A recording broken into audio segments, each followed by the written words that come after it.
Well, hi everyone. My name's Chrissy Fitzgerald. I'm a psychic life coach, and today I just want to talk to you a little bit about how clutter affects your emotions.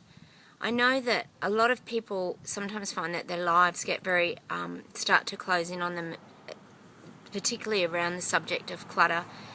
Everyone's always trying to sort out their cupboards and clean things out, and sometimes it just gets too hard to even face these things. And there's always seems to be a lot of blockages for people when it comes to decluttering. And I just want to share with you the really important connection of emotion with clutter. They're very closely linked because a lot of clutter is created over a period of time, and people have a lot of memories connected to the clutter. If you look at, for example, an old person's house, often their shelves are covered in little knickknacks and little things they've collected on their travels or trips around the world. This is the sort of stuff that creates memories. And, you don't have to be an old person to create memories. You can have memories when you're a teenage person or, in your 20s, like from, many different things from, relationships or, like I said, travels. But sometimes it's very important that you do declutter because it actually releases some of the emotions, because it can cause a lot of blockages. Like you can keep walking to a cupboard and going, oh my gosh, I've got to clean that cupboard out, I've got to get around to that one day, and you procrastinate, so you put things off and you know you're going to get around to it, but it's like you're almost avoiding it. And this is where the emotional connections actually come into these things, because if you can actually break through and sort that cupboard out, or clean under that bed, or just get rid of things, take them to the salvos. There's easy ways of doing it. There's some fantastic people that have clutter tips. I know Peter Walsh, I think it is, the Australian guru at decluttering, is amazing. And he'll actually give you tips as well, so you can look up someone like that. But, you sort things into piles. So you get the things you're going to keep, the things you're going to throw away, and then the things that you can take to the Salvation Army or St. Vinny's or wherever. But decluttering is a very important part of life. And even sheds is for men particularly, sheds is something that just gets crazy out of control. They have kids' toys and old bikes, and all it does, it just clutters up your life. So it starts to emotionally affect you, because you can't just walk into your shed and reach for that hammer, or, there's no flow to your life. So it actually transitions into your life. So when everything's cluttered and in your life, it makes you feel cluttered as well.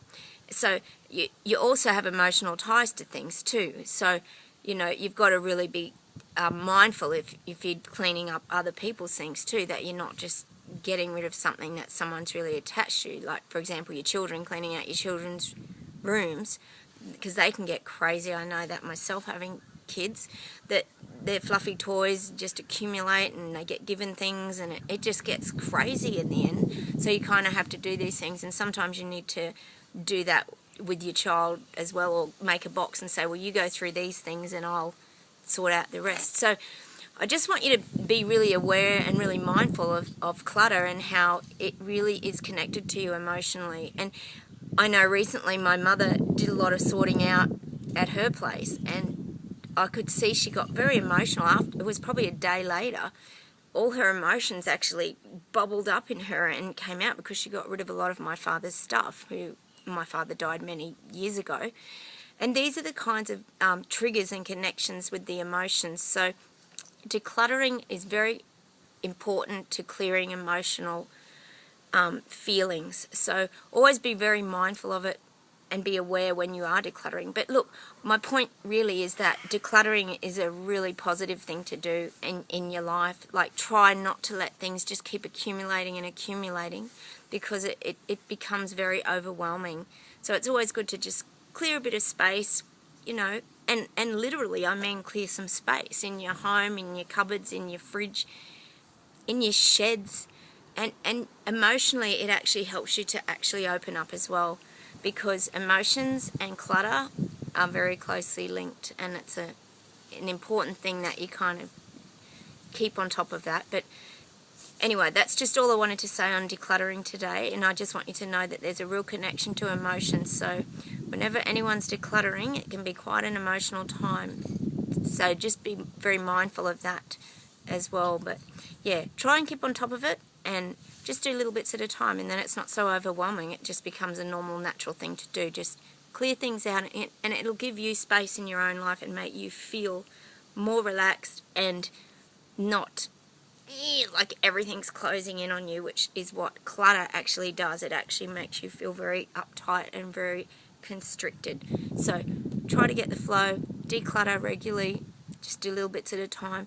But yeah, just always be really mindful of the connection to emotions, because it's a lot of memories for a lot of people, and people have a lot of attachment to their items or their personal things. So yeah, just be really mindful. Even with your children, just really get them involved as well, and it can be a fun process as well. Anyway, see how you go do some decluttering. I just thought that was important today, that declutter and emotions, it's a fine line. They're very closely connected. Anyway, see ya.